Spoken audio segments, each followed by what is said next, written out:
Over to you. Welcome everyone. I think the stage has already been set. We've had some great insights from Dr. Pereira and then General O.P. Gulia and Mr. Sandeep Bakslaya. I just made two quick questions. I just wrote down these two quick questions, and I'm going to throw them open again to set the thought, right? And then we'll start. The one question Dr. Pereira was alluding to, who is the next competitor? Maybe that organization has not yet come into being, right? Maybe it is not even an organization, it's a new technology. So let's stay with that thought. And something Charu was referring to, transformation fatigue. Right? So we'll keep coming back to it. In the meanwhile, we'll quickly go ahead with Dev and start quick introductions. Go ahead, Dev. Thank you, Rajat, and thank you, Celerity, for giving me the opportunity to be part of this particular forum here. Special thanks to Sunil Bharadwaj for introducing me to Celerity. The world is all about connecting dots, orchestrating with people, and that's exactly what I see in terms of collaborating with the fraternity here. Myself, Devarajan Iyengar, feel free to call me Dev. I'm the procurement lead for Asia for Surventis, which is the new carved out company of BSF Coatings division from 1st of July, and I look forward to having an engaging and insightful discussion here. Hi everyone. Amazing to see everybody out here. Good turnout. I'm Dhaval Agarwal. I head strategy for Indospace. A quick background about Indospace to introduce everyone who doesn't know about us already. So Indospace is the largest developer of warehousing and industrial logistics parks in India with almost 40 million square foot operational network and about 55 odd million of total potential that we have right now, and we're continuously adding. Just to give a background, we have about 150 plus blue chip customers who kind of operate out of our parks, and that's divided between manufacturing, which covers everything from auto, semiconductors, to EMS, to renewables, and obviously a large part is also warehousing. Thank you, Dhaval. Meghna. Hi, good morning everyone. Thank you for having me here. I'm Meghna Bhatt. I have about 20 years of supply chain and business experience, worked in Unilever, Johnson & Johnson Medical, presently with Medtronic. I lead the performance management for Indirect channel for EURASIA. Medtronic, for those of you who don't know, is the world's largest medtech company. So, we are into stents, pacemakers, so all the cardiovascular, neurovascular, and medical surgical implants and robotic devices. And yeah, I'm really excited to share my experience with all of you on how to make a more resilient supply chain. So really happy to be here. Thank you, and thank you for having me here. And I'm Priyanka Shivan, and I head the supply chain for Clariant IGL Specialty Chemicals Private Limited. Quick introduction, we are into specialty chemicals and commodities. So anything and everything that you use probably on a day-to-day basis, from your home care, personal care, paints, crops, everything, we make the raw material for that. Yes, so here we are. I look after the South Asia region, and very interested, and a special mention to the organizers here. One of the few supply chain forums that has started on time, and it feels good, when a supply chain forum doesn't start on time, and sometimes, for an hour and a half late, and I'm like, guys, we're talking about supply chain, agile, on time, and we're starting an hour and a half late. So a special mention to the organizers for keeping it on time. Feels good. Thank you. Good morning, everyone. Kumar this side. I am heading logistics for aftermarket business of number 1, 2, and 3-wheeler auto component manufacturer, that is Endurance Technologies. I am into automotive supply chain since last 13 plus years. Before working in Endurance, I was with Maruti Suzuki India Limited, where I headed export warehouse for them. Stored more than 40,000 SKUs within the area of 110,000 square feet area.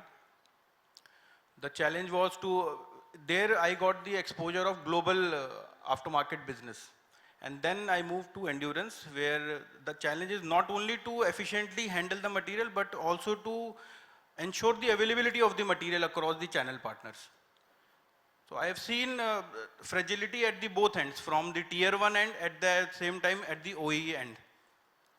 With my experience, I can say fragility is a common term, and we need to break that fragility by being the anti-fragile. Thank you. Hi everybody, I'm Ramkumar and I head up planning and logistics in Pepe Jeans. So if you all want to be fashionable, young, yeah, this is where you go.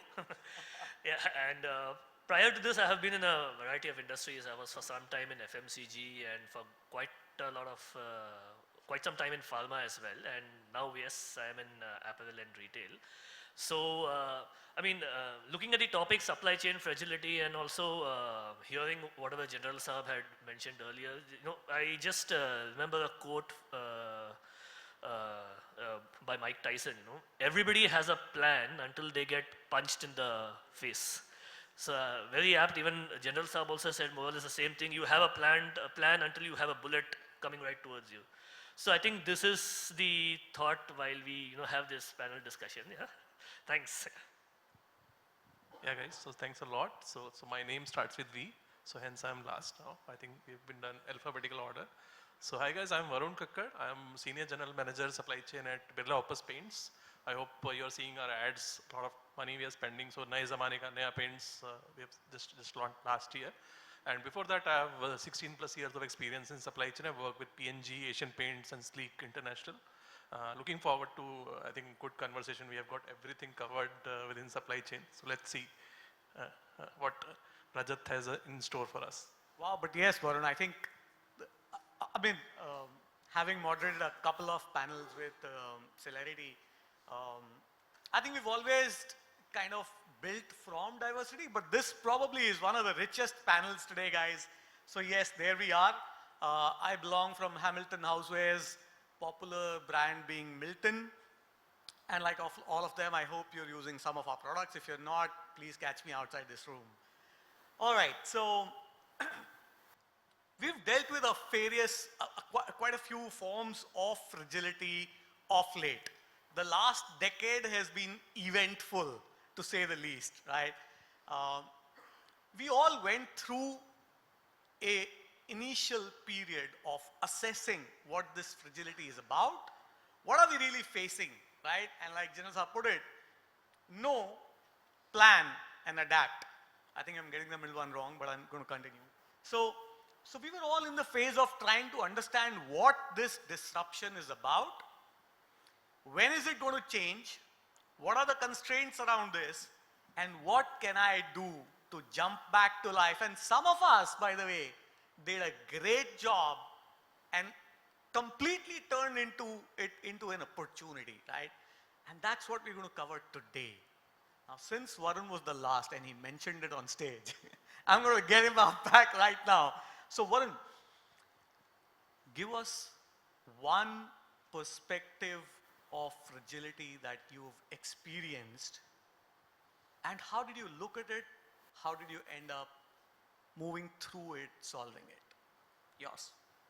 I think we are facing fragility in a lot of different areas. I think before this, when we got together, a lot of changes are happening across the world, and it is hitting us. For example, there is a generational shift which is coming from your millennials, from Gen X's, you're coming to Gen Z and Gen Alpha.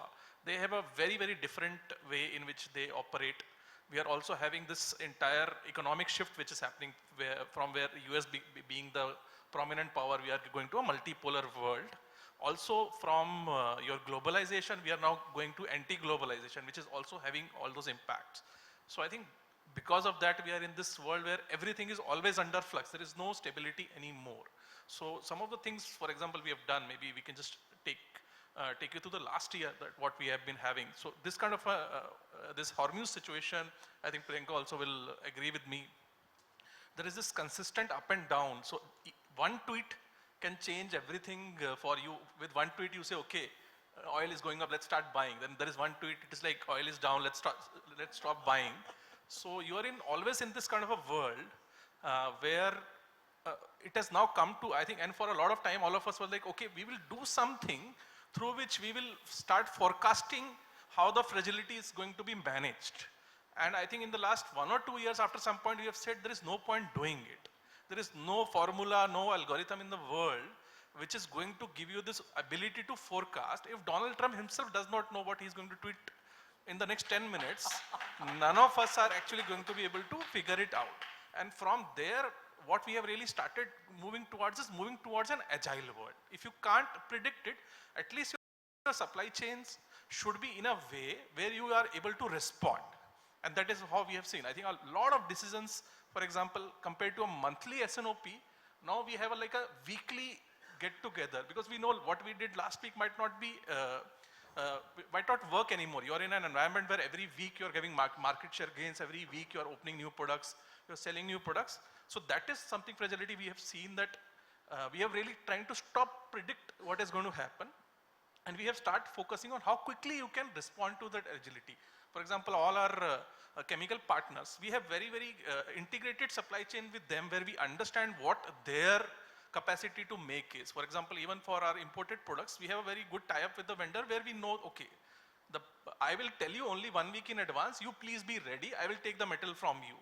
And if you don't respond in 1 week, then I will not buy, because I don't know what is going to be. So I think that is something which has really changed for me in the last 2 years, and what we have seen is that people have stopped trying to respond, trying to predict, and started to respond to the fragility and take whatever way things come. I think that is what has been the big learning.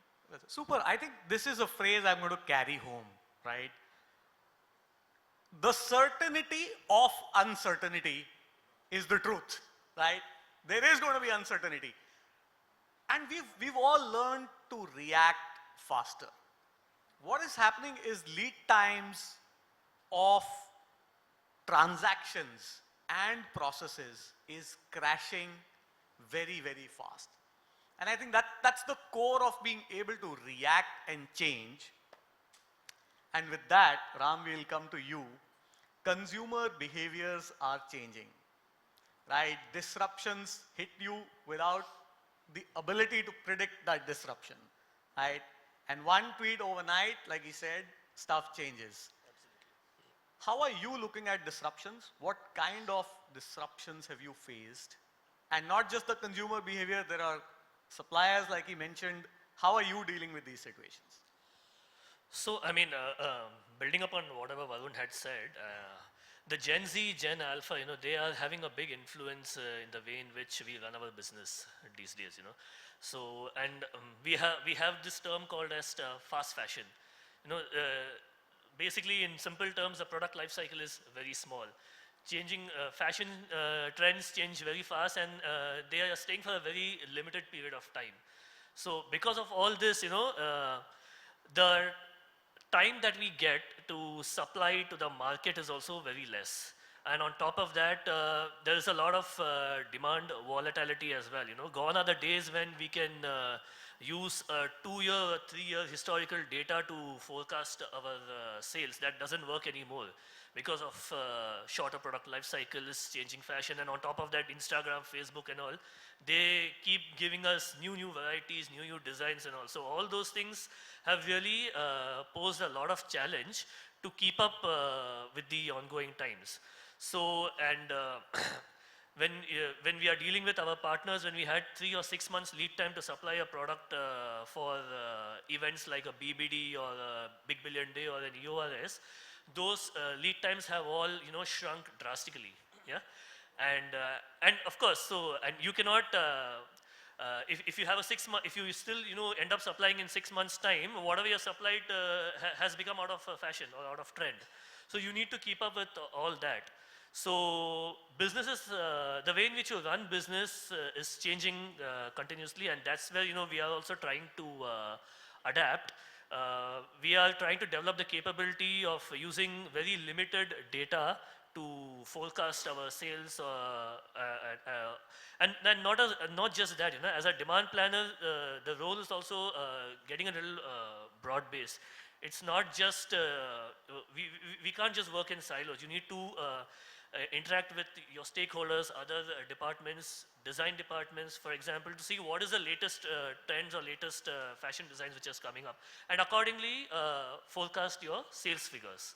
So this is on the front end side. On the back end side also, the way in which we are having different kind of conversations with our vendors, with our logistics partners. Conventional way of a supply chain is that you source the product from the vendor, you get it into your warehouse, and then based on your destination points, you segregate and send it. You know, but we cannot do that anymore. We have to explore possibilities like dispatching directly to your destination points from the vendors, if possible. And not only that, you know, the conversations that you have with the logistics partners. Gone are the days when, you know, you can talk to a warehouse provider for 3-month capacity or 4-month capacity, for 3 years capacity or 4 years capacity. That doesn't work. Demand changes anywhere in the country, and you need to very quickly find out where the demand is, quickly take 3-4 months space capacity in that particular area and start supplying. So this is how we are trying to run the business and keep up with the trends and all that, yeah? So, so yes, it's challenging. Super, Ram. I think you've hit so many things. I used to be a demand planner at a point of time, and I think that role is going to be extinct. You know, there's no demand planner. There's going to be somebody who's going to tell you what to do the next week, like Varun was saying. But also, since you've touched this element of space and you don't want to reserve storage capacities, I was going to go to Meghna actually, but I'm going to take a quick detour, and Dhaval, we're going to come to you because you're offering warehousing spaces in the organized industry segment. What do you do with clients like us who will come with offers to take some capacity and then also to quickly decide to give it up because the tide is on the wrong side? No, so I think great question, and I think you know, that kind of is something that we've experienced in the past year actually, and there have been two important events that happened globally which impacted us as well on the, you know, as a derived demand. One is, of course, we saw the tariffs being applied on India, which dramatically changed you know, the outlook about our businesses to be able to export. And secondly, right after, you know, there was some rationality around that, we saw the war in the Middle East, which impacted the oil prices, and that, you know, for our country, that's like, you know, almost like a bloodline. When it comes to most of the businesses, you know, have a direct impact on their cost structure when it comes to that. So to give you, you know, to give you some idea, we normally end up leasing something close to about 7 to 8 million square foot per year. We are the largest, and, you know, we take pride in that. Last year, for the first half, we had an amazing H1 with almost 4 to 5 million square foot being leased out. And we had a pipeline of another 5 odd million, which would have, you know, probably got leased out in the H2 of last year. But suddenly we saw a lot of shift in our customers being, you know, being a little uncertain about whether they needed to add more capacity. Fundamentally, either they are adding capacity on the manufacturing side or they're adding capacity on the warehousing side. Either of those two are not happening, or there's any kind of uncertainty around that. Then they would hold back, you know, on acquiring more space. So we did see a drop, and that's the, you know, the impact of the disruptions that happened last year. And how did we kind of manage some of it? I would like to say that few things that we did at our end, of course, is, you know, one is we tried to shorten our contracts with some of them because they said that generally in Indospace we don't like to do extremely short-term contracts because we like the customer, we are very embedded with their entire, you know, space. But we did kind of start looking at shortening the contracts and say, can we do a bit of temp spaces to answer your question. Second is we also added a bit of value-added activity around the space. So things that they would have to otherwise acquire, and their thought process would be, if we acquire, then we need to kind of maybe look at a 5-year period. We tried to say to them that, listen, if you don't acquire those things, which may be not extremely value additive in terms of their core processes, we could do that because eventually we know that somebody would be, you know, continuing at some point in time. So these are the two kind of things that we have been able to kind of help our customers with. We have seen offtake of temp spaces. We have seen offtake of plug and plays like I just explained. And now we are seeing the first, the Q1 for FY27 looks extremely robust. So a lot of the decision making which was held back for H2 has now started to flow in our pipeline. So that's how we've been able to help a few of them. Fabulous. I think very, very exciting inputs. A lot of us, I think, should start thinking about, what organized space providers have to offer. And I think plug and play spaces are today the ask of 80% of businesses that are operating at an MSME or a mid-level scale. I know large organizations, we've been there and we're managing our spaces. But yes, I think for the last 3 disruptions that we've been through, I am very, very grateful to all my partners who've provided us infra and space for being flexible about it. And that's not easy to cut down on your, if I may use the word, earnings or certain earnings, and then start working more with more number of partners, building up relationships, and shuffling these partnerships. It's not an easy job in this space, so thank you so much. Since we talked about these changes and disruptions and how the demand guys are changing, Meghna, we're going to come to you. With demand changing, consumer behavior shifting, and I don't know who's planning the logistics here like me, but we don't know what to do with when we were planning, I could have a truck that could take 4 days to reach a distributor, and then it would take another few days to go into the supply chain and then reach the consumer maybe on the 15th day, when today there are consumers who want stuff in 15 minutes. And we're competing the same space, right? How, on the supply side, have these kind of disruptions impacted? What have you seen in terms of how that makes the supply chains fragile, and how do you deal with it? Sure. So I'll give you 2 examples, one from my FMCG days and one from my medical device days. Because the disruptions have been there, let's say COVID was the biggest disruption, and the geopolitics, which we all are facing day in and day out. Our reaction has been different, has been much more customized. So I'll build on the point which Dhaval just mentioned. So during COVID, when I was in Unilever, and I was taking care of international business, okay, one of our large suppliers in Russia collapsed, okay. I mean, this was during Russia-Ukraine war, sorry. During COVID, because there's so many disruptions, I actually started mixing.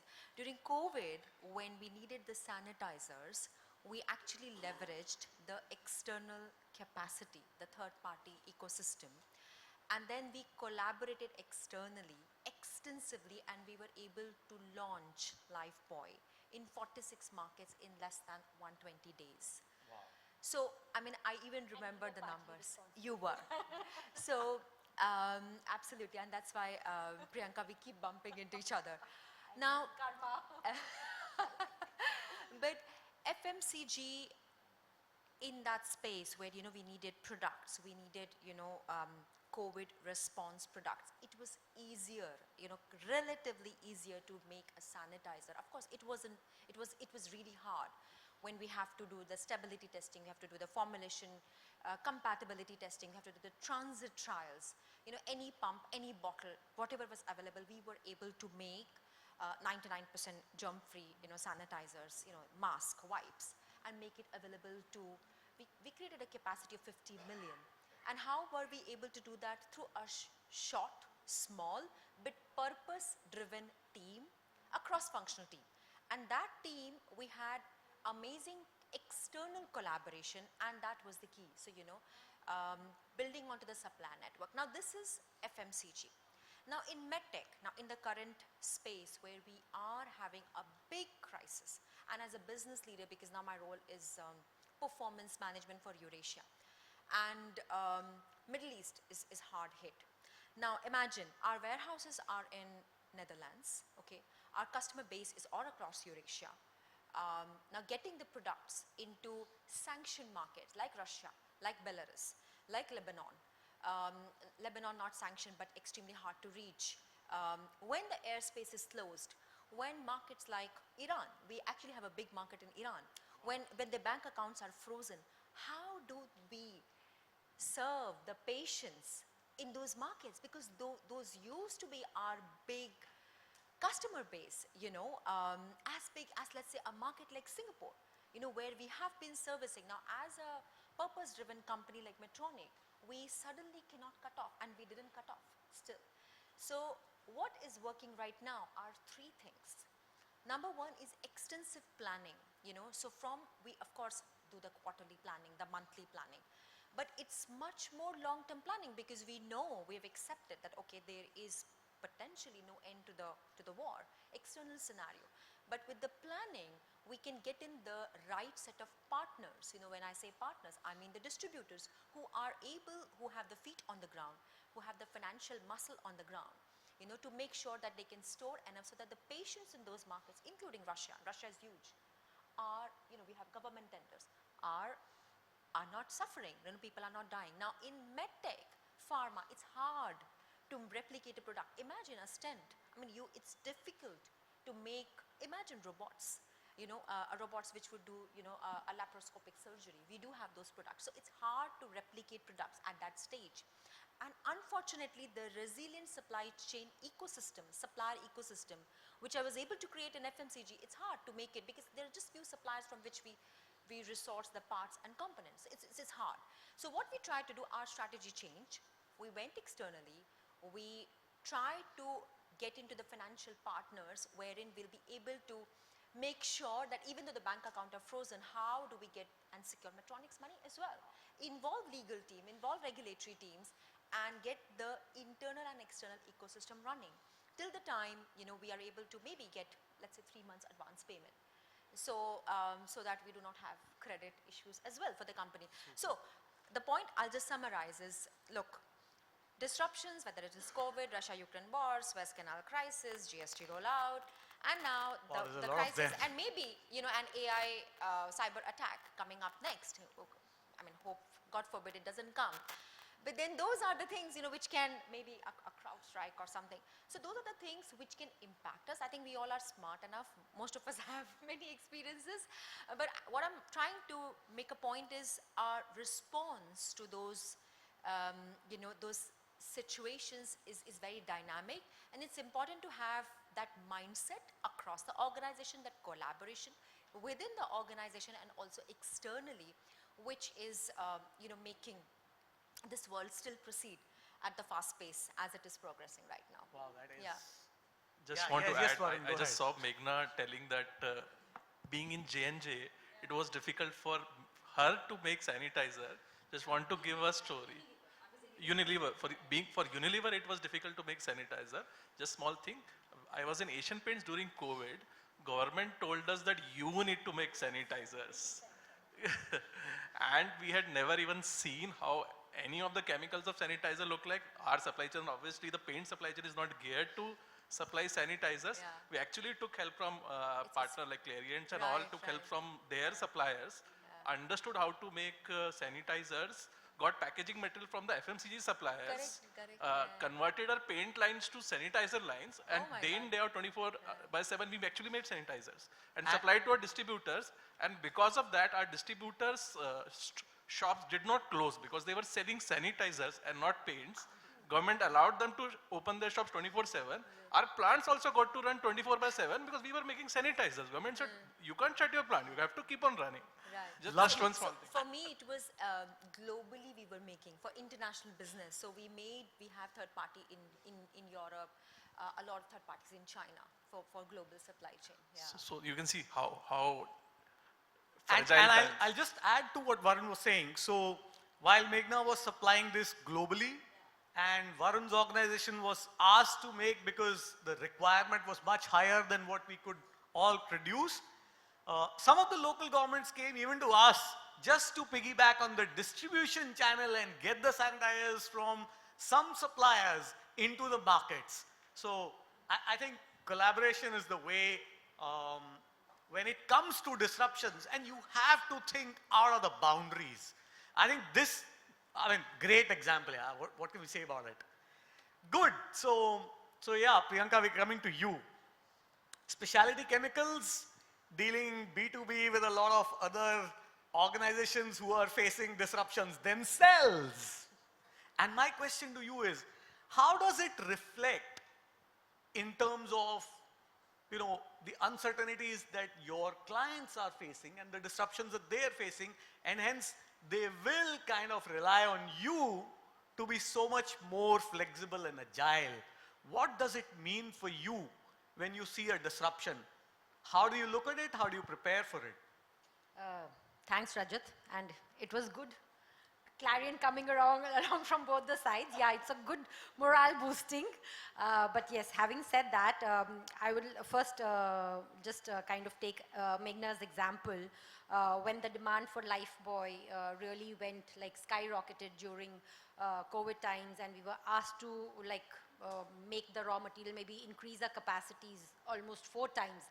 And that raw material is something that we used to exclusively supply to Unilever.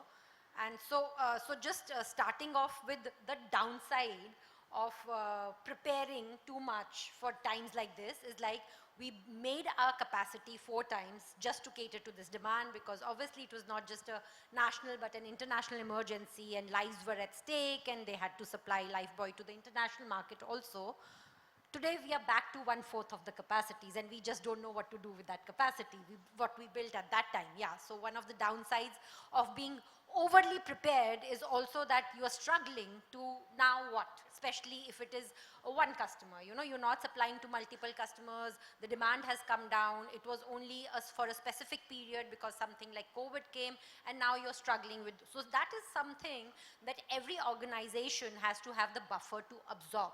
So when we talk of resilient, we talk of anti-fragility, we talk of agile, we also need to have the buffer to absorb such shocks and to be resilient enough, not only as suppliers, but also financially to be able to supply, to absorb those shocks.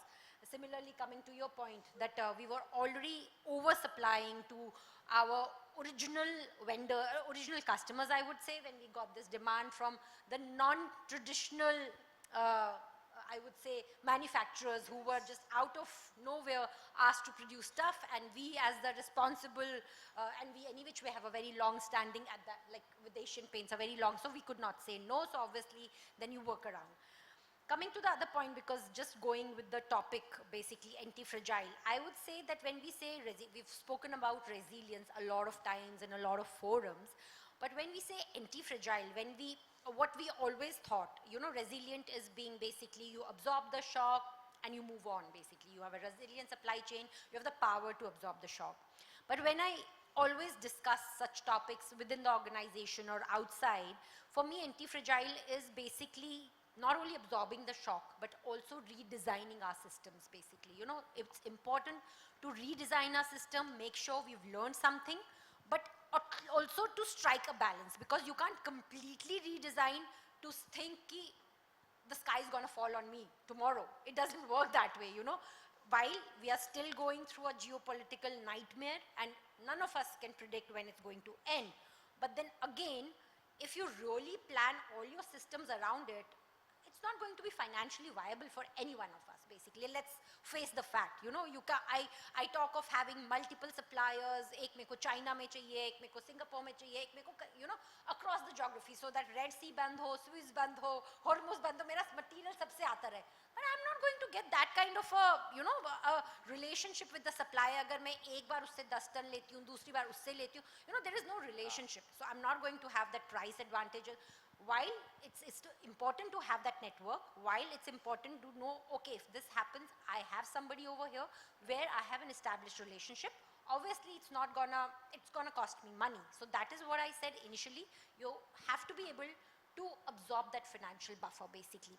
And what it meant for us is we actually redesigned our systems, basically. So now we don't have to actually get up and think what we do in such a scenario. So it's more of scenario planning now, we kind of imagine scenarios, but unfortunately or fortunately, the world in the last 7 to 10 years has thrown, I think, possibly everything, except for what Meghna just predicted, the AI cyber attack. Okay, I just keeping our fingers, I know, cloud servers, the keeping our fingers crossed, you know, when we probably will have to go back to Excel, all our systems will crash, especially with all the dependency on AI. You know, that much we can, I know, 1 or 2 days, that much we could absorb, you know, now what the world has taught us. I hope we don't come to that. But yes, we've just integrated a lot of scenario planning into our system, so that the only thing that happens, if something like that happens, we don't have to get together to first find a solution. We have the solution, we just need to act on it. So that is the biggest take what we have taken from out of this. Yeah. Lovely, Priyanka. I think for all of us, I think the important take is supply chain guys today are walking the thin line. We cannot not have long-term relationships, but we have to meet short-term demands, face short-term disruptions, manage our suppliers and vendors. And when we speak of vendors and suppliers, we're going to come to you. We've seen manufacturers, we've seen B2B manufacturers. What about the real supplier ecosystem? The way we deal with them, there are, and Priyanka rightly mentioned, there are going to be financial pressures. We cannot live without it. We're all in the game for the profits. Maintaining this long-term, short-term disruption, etc. How are you dealing with these disruptions on the procurement side? Thank you. Thank you for that question, and thanks also for giving the space for talking about what kind of complexities upstream supply chain brings into the organization. Those were the days pre the COVID era when upstream supply chain was a black box, and the black box was navigated only by the procurement professionals with a lot of noise at the back end, never realized at the front end. But today, I would look at it as a matter of opportunity for procurement professionals to drive that along with cross-functional collaboration to navigate those complexities, right? And this is exactly where a fundamental shift comes to the operating model design of procurement as a function. Why do I say that? Progressive operating models in procurement today with companies that I have been privileged to work with, like for example, companies like Bayer, BSF, and now Surventis. Today we don't talk about sourcing professionals, category managers. We talk about business partners. We take a cue from HR, where HR have this very powerful concept of being a business partner dedicated to a particular business. They are part of the leadership team, try to understand the future forecast and the business model and try to navigate the design internally within their organization. And I'm proud to say that today we have procurement functions who have a seat in the leadership team as business partners, and the role of them is not to sell category strategies of where we could get the money out of the table. The role of these business partners is to understand what the growth path planned for the business is and how do I customize market-specific sourcing strategies to elevate and protect that particular growth opportunity that particular business has. So one is about redesigning what you rightly said, redesigning about strategies from a procurement perspective. The second most important aspect, which is the need of the hour, and which again I'm proud to say that I have been experienced of those progressive operating models in my companies that I work with. In commercial function, you have dedicated global account managers for your clients, for your top clients, who contribute to 80% of your sale. You call them CAM. And the CAM is the go-to partner, be it related to new business development, be it related to increasing sales, or be it related to also figuring out customer-related pain points. This is exactly what we have adopted in procurement. For those strategic supplier partners, so you do your supplier segmentation and you say that there are few strategic supplier partners from a country scope, from a regional scope, from a global scope, and you would not like to look at them as a transactional partner. You would like to build this across from a mid-year, 3-year horizon, 5-year horizon. And to build that, you assign a dedicated CAM from procurement, enabling them to navigate multiple priorities within the organization. What kind of priorities are we talking about? Answering your question of fragility. Fragility from a short term, you can douse the fire by crisis management. You would say, okay, we have 3 approved sources, 2 sources are not able to source, we are not able to source it because of import restrictions, let's try to figure out one more source. That's called short term. But the same procurement business partner will have to challenge back healthily the R&D team to challenge, why do you have a customized specification when the market benchmark is actually commodity specification? Because you have developed a customized specification, the entire supply chain, I call it in a very healthily critical way, suffocates with the kind of specification that you have brought. Can you revisit this with the market benchmarks that we bring to the table? And to bring that market benchmark, you need to partner with your supplier to tell them, you are my partner now. Tell me where I'm going wrong. Can you unlock innovation for us? And let's accept it. Beyond the supply chain disruptions, today the other challenging element that upstream supply chain has to be looked at, which is again a black box, is about sustainability. How do you know what kind of sustainable partner you're dealing with? What kind of process safety environment that they come from in the manufacturing site they are located in? Are they located in a chemical park, or are they located in a vicinity where you have residential areas and there could be a threat from a mid-term, long-term perspective to have a material for which you have a single source? So to answer your question, today gone are the days where procurement is a transactional function. It's a very strategic function where the procurement professional need to challenge the organization to see something which they are not in a position to see because they have no clue what upstream supply chain is all about. Break the black box. Yeah, super. I think very, very interesting conversations. We've touched consumers to manufacturers to suppliers. Raja, we're going to come to you. What happens when the demands move from 15 days to 15 minutes and the roads are blocked, or the skies are blocked, or the seas are blocked? And we've seen all of them, you know, in the last 5 to 6 years. How are you dealing with it in the logistics space? Thank you.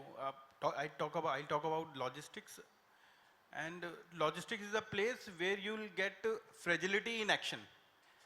Wherever is the inefficiency in supply chain, it will percolate down to logistics only.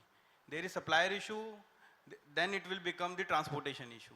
There will be planning issue, it will lead to excess inventory at warehouse. There will be a issue at the plant end, it will become the shortages at warehouse. And in case of excess inventory, it becomes the storage issue at warehouse. So I think most of you, if you have worked at warehouse, you will connect to this issue.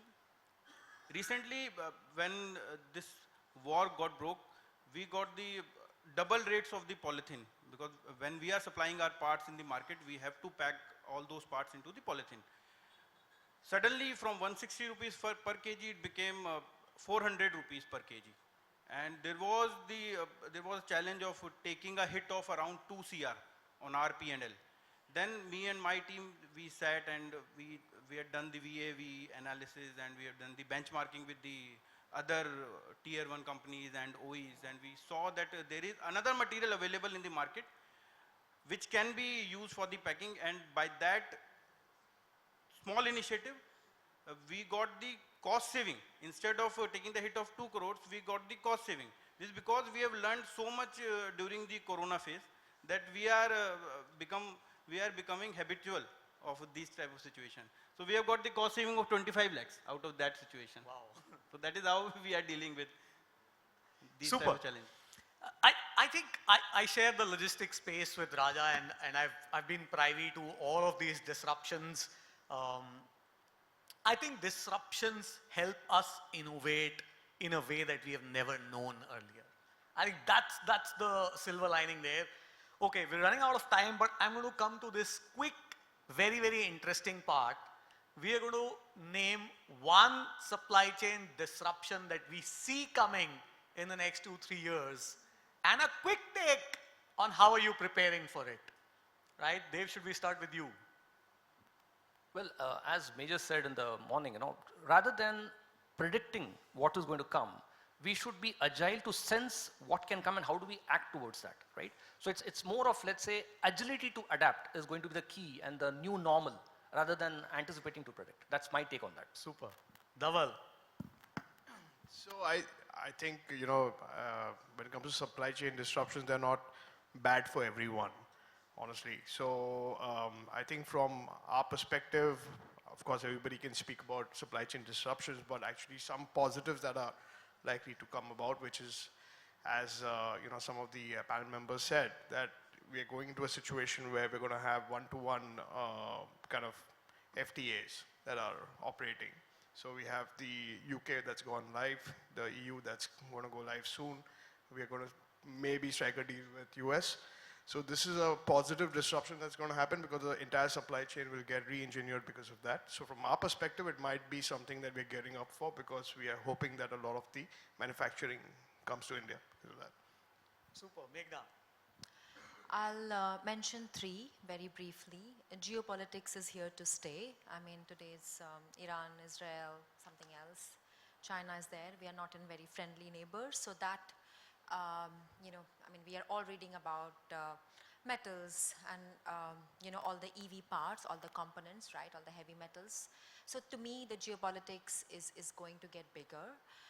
The second, which I briefly mentioned, is about the digital disruption, which has given some sparkle here and there, but, and of course, the government is, you know, putting in the right strategy to have the data centers, you know, coming up big, wherein India can become a leader, as long as, so, you know, whoever has the digital muscle, I think that company is going to stay sane. So to me, the digital one is going to get worse with AI, you know, competing with AI and AI making AI. So I think that piece is unimaginable. I think we can only dream of it. So that is kind of scaring me sometimes. And to me, the third one, which we briefly spoke, is the climate. So right now, even with one airspace closure, you know, the cost increases. Imagine, you know, with the floods in the Philippines, in Assam, in other parts of the world, the heat in Europe. More than the suppliers, it's also our people, our employees, our sales team. It's the entire ecosystem that can get impacted. So yeah, I think not very friendly space to stay in right now. We hope there are some positive disruptions though. No, positives, as I mentioned. Market it in such a way that it doesn't look all doom. Yeah. No, it's not doom and gloom, but as I mentioned, I think on the data, we are putting in initiatives, right? Like you mentioned. But yeah, the climate, all the sustainability initiatives, Absolutely, I hope it gets taken. resolved. Priyanka, your take. One disruption that you foresee and how do you prepare for it? Okay, so I agree with what everybody had said, but I still had to think of something new. So yes, my focus would be more on human resources. So one, I would say finding the right balance between all the external pressure on usage of AI, ML, and at the same time taking care of your people. Because see, chemical industry is not a very profit-driven, like it wants to be driven profit-wise, obviously, but it's not a very high profit margin industry. So just to find the right balance between taking care of your people and at the same time not succumbing completely to that AI ML pressure, because it does come along with a lot of, I would say, a good benefits, but you know, you have to find the right balance because you also have to take care of the people, because ultimately what goes in comes out. So, you know, just strike the right balance, take care of your people. That's going to be a challenging task for all the leaders going ahead, because you have to think for the organization, for the people. That is one. You want to say something? No. Okay. And second, I would say consumer behavior is something that we are scared of. While we've all become resilient and anti-fragile because we know how the geopolitics is affecting us, how COVID affected us, but consumer behavior is something which we still are scared of. How the Gen Z is moving, how the Gen Alpha, they trust me, they think we have kids, our friends have kids who are in that age level, and I just can't, I'm like, what, how do these guys even think? It's so difficult to relate. So yes, the consumer behavior, again, it will be guided a lot by what you said, the climate change, which is scary, you know, like how maybe 10 years back, people would never think about sunscreens, and all you can think of right now is sunscreens.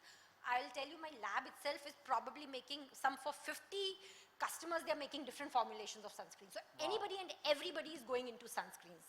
Just an example, apart from the dermats kind of recommending it for sure, and we all visiting the dermats, it's a climate change that has also contributed to it, basically.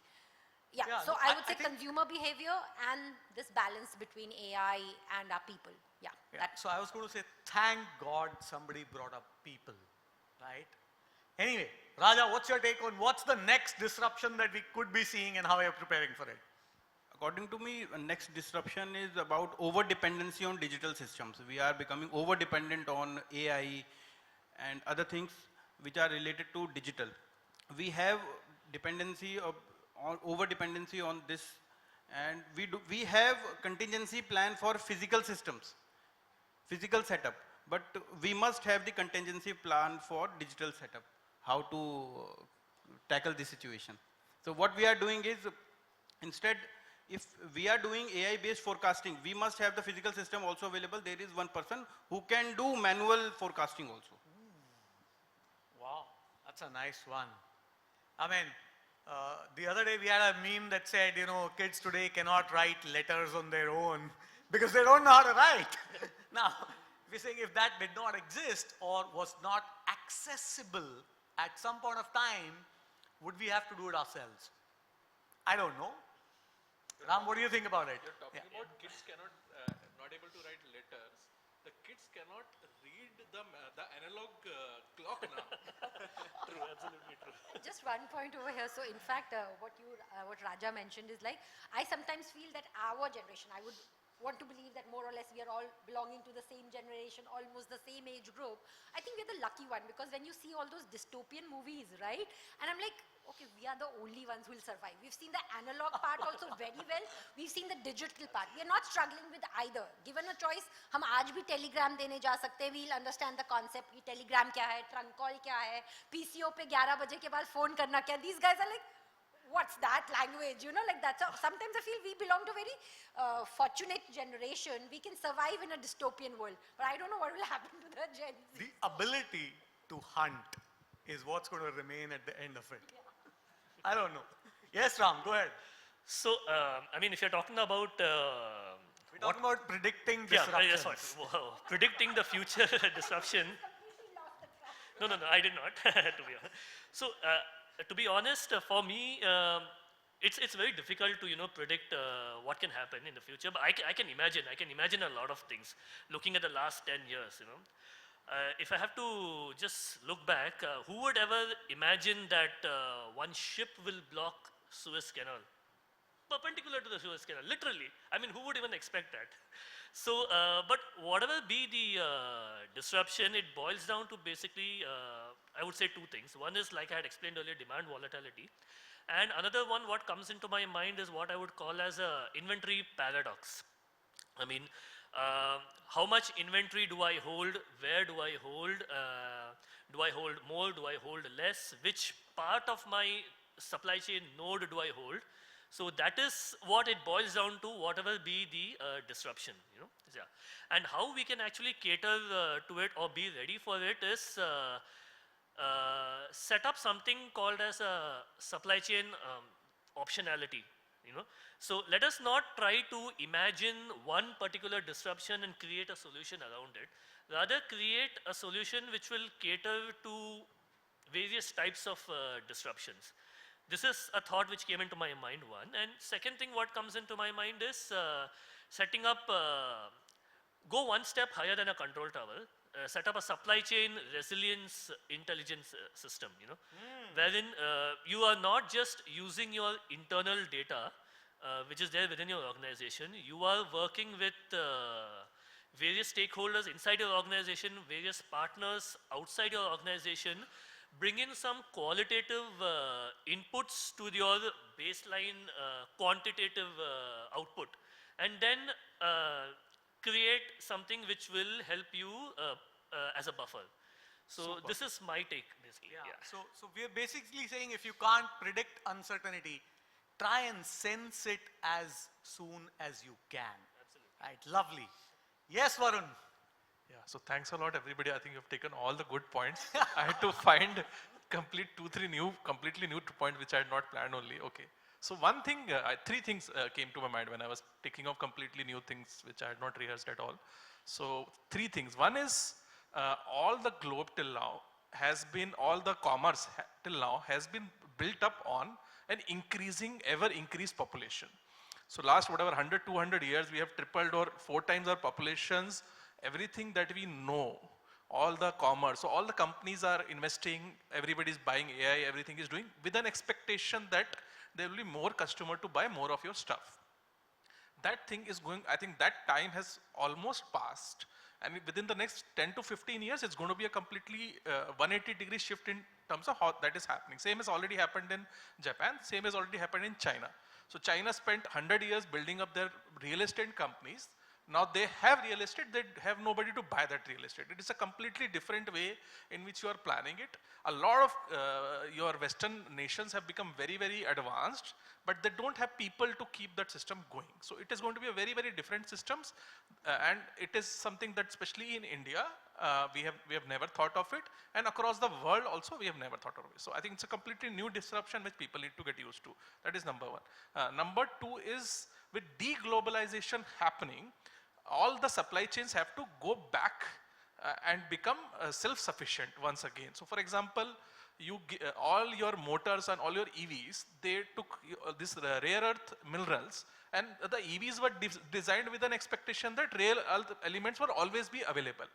Now we have seen how very quickly one country has got more than 90% of the rare earth element, and now the supply chains need to reconfigure to not use rare earth elements in all those things. So while designing any new future systems, we have to take into account that we cannot rely on globalization anymore, because globalization as we know it is completely dead.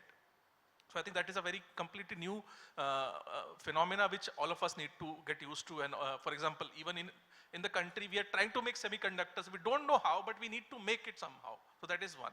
And the third thing related to what Priyanka also talked about is the people portion.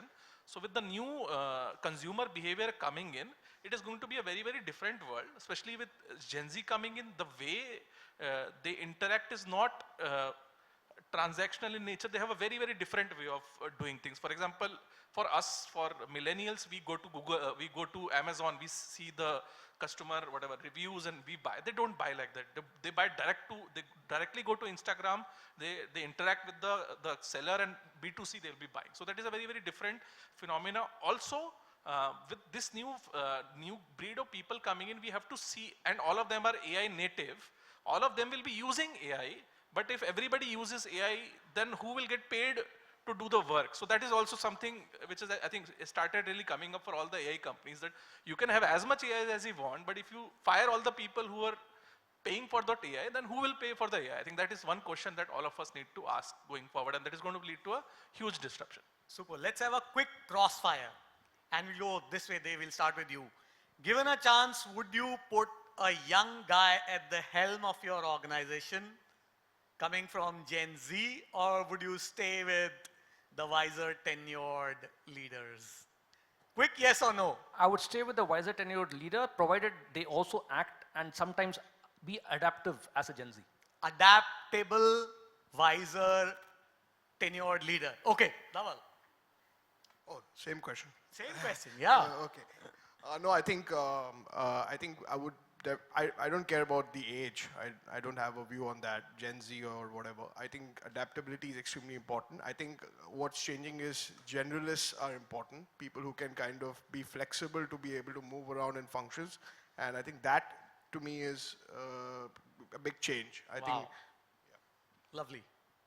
For me, the mindset matters, the growth mindset. So I call it growth mindset and fixed mindset. So irrespective of the age, as long as the person demonstrate growth mindset, that's number one. Number two is the person should be passionate for the work that he or she is doing. Wow. Priyanka, don't take the fun away. Young or tenured? If I have to go, I have to be, should I be honest or should I be polite? Be crude.